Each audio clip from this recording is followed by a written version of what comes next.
We've just realised that there's a geocache around here just behind where we're actually parked up. So we are going to go and check that out. It's a grim day, as you can see. It's our last day here. We're heading into Horsham for the next 3 days.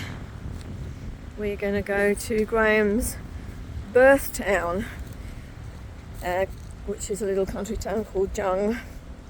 There's markets there on Sunday, or no, Saturday actually, and we're going to go and check them out, and then we're going to head to the next lake.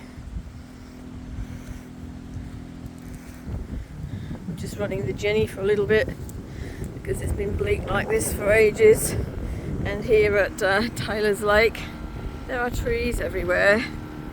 So it's a necessary evil, but there's only one other person camping over to the left in a tent, then we've got 2 permanents right at the back. Just while I'm waiting for Graham to put the Jenny away, just wandering around a little bit. There's puddles everywhere, and a couple of these too. A picnic table, a fire pit.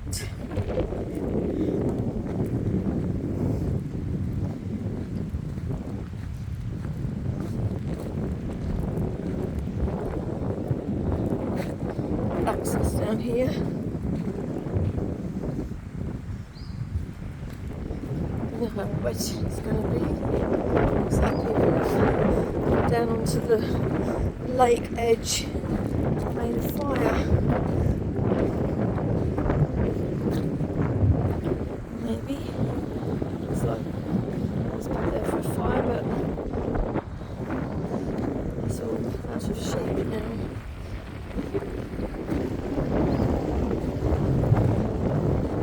And a bit wet underfoot.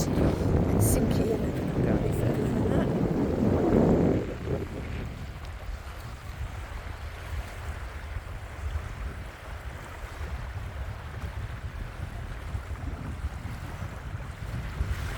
Grampians there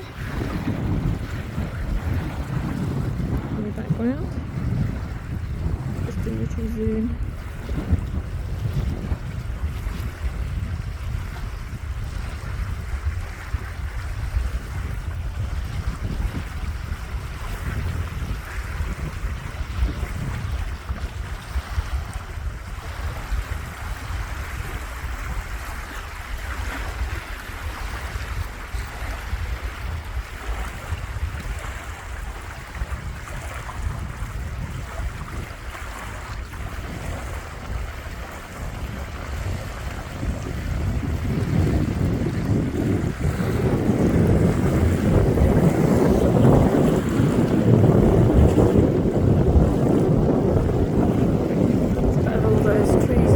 Really, for the birds to land on.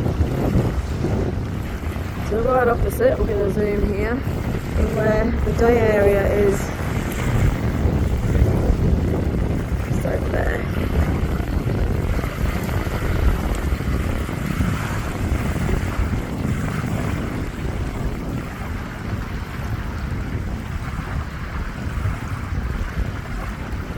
Starting to see if I can see that Jenny that I walked down onto.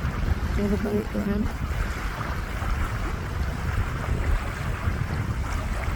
Can't quite see it from here.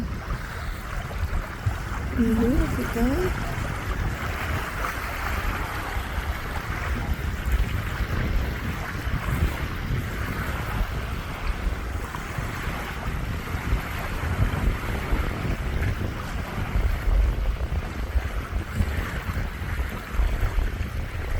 Around 12:30 in the afternoon.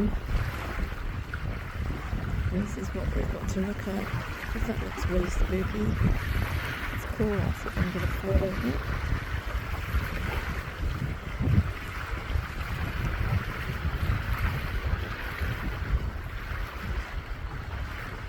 Right, so I'm going to make my way back to where the Graham's finished and go out for this cache. Okay, there he is. Well, it's school. It's another one of those picnic tables and fire pit areas. There's a rope hanging up there for you to swing on, and you've got access down to the water. It's a bit reedy over this side actually, towards the left. Just show you. It's all reedy there, as you can see. Just zoom in a bit.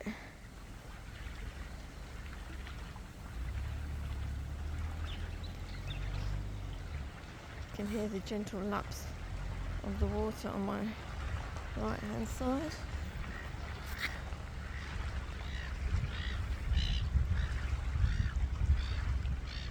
Just lapping gently over here. Oh, there's a car that's pulled in.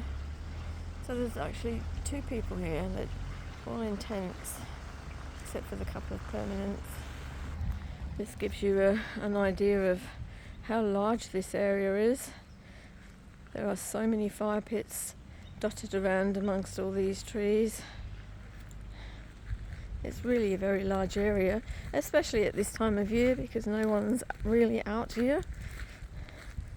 But they've been super generous with the fire pits. That gives you an indication of how wet it is out here at the moment.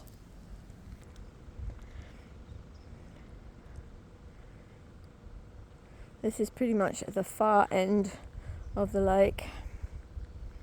This is the end you come into when you turn left. All of this is for camping.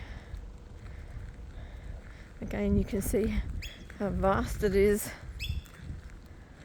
and peaceful.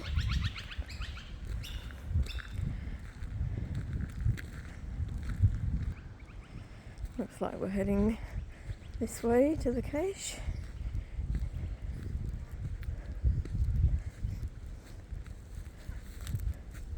Over there in the distance are the amenities, and they're super clean and nice smelling toilets.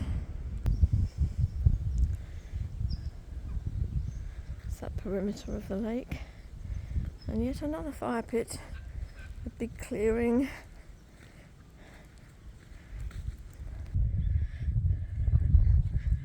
Are we getting close?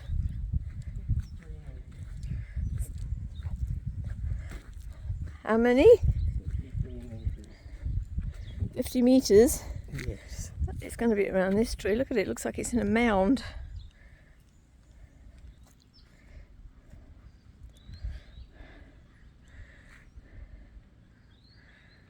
Beautiful tree.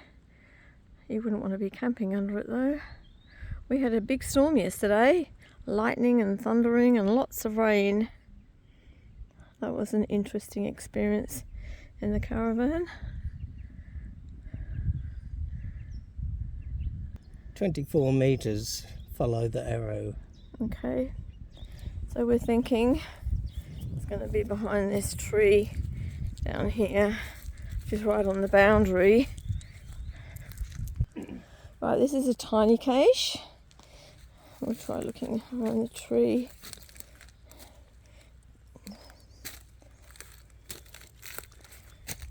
I don't want to touch it in case it's dirty, which it will be, and bugs. Oh, they're firmly stuck to the ground. I think I might have found it. I'll get you to move this rock over here, Graham. All the other rocks are actually fixed, but this one doesn't. So I think it might be under there. I think you're right. Ta-da! That's find number 3 for me. Let's see what's in it.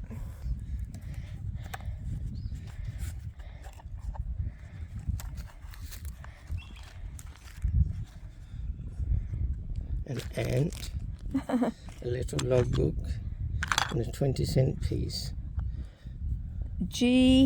Geocaching ATS. Don't know what that is. That's probably somebody's signature thing that they leave. Oh well, we found it anyway. So it's the official geocaching logbook. They haven't put a pencil in there, so that's a bit silly. Maybe we'll take it back to our van, fill it out, put something else in and come back. Shall we do that? Maybe. Okay. Okay, so I'm just going to show you inside this toilet block. As I said earlier, we've had a storm and loads of rain. It's like a quagmire out here.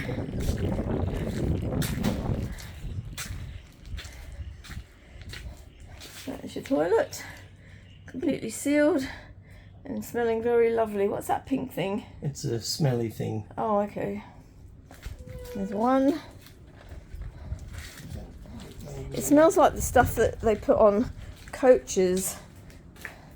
This must be a disability one because it's massive. But anyway, super clean. There's actually toilet paper there as well. Got the back of the door. Maintenance of the toilet.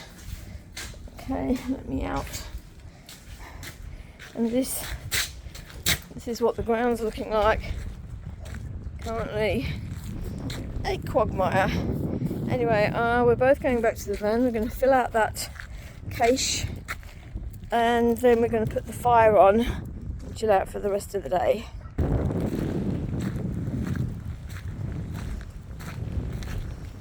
One of the campers here told us that this morning or last night at some point a camper van rocked up. A few other people in the camper van had to get towed out of the quagmire by a jeep. I'm choosing to go back this way because, as you can see, wet, wet, wet. I think we did well in choosing a spot. We weren't really thinking so much about all the water that may occur here. It was more about the trees and the solar. That's a bit interesting, the way it's formed that shape perfectly. There's quite a lot of these around the place too. Not pretty ones though, like we found at Hall's Gap.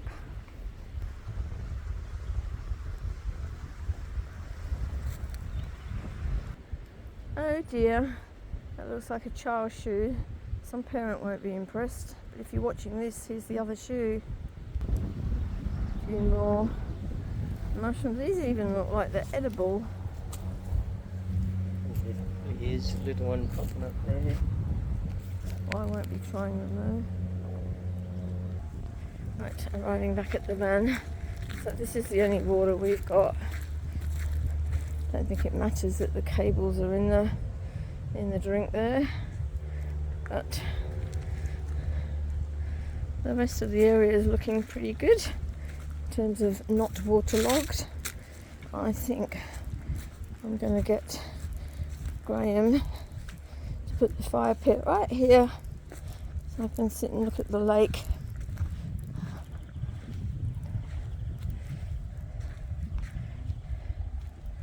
Might be time to break my fasting. It's probably around 1:30 now, so I might go and do that and then come back out and sit here. Of course, I had to mark the spot. First one in Victoria. So we've got the fire going, and I'm just going to sit out here now and chill out. I'm going to read my book. Thank you, tree, for not getting hit by lightning yesterday during the night. The whole lake was lit up with a storm.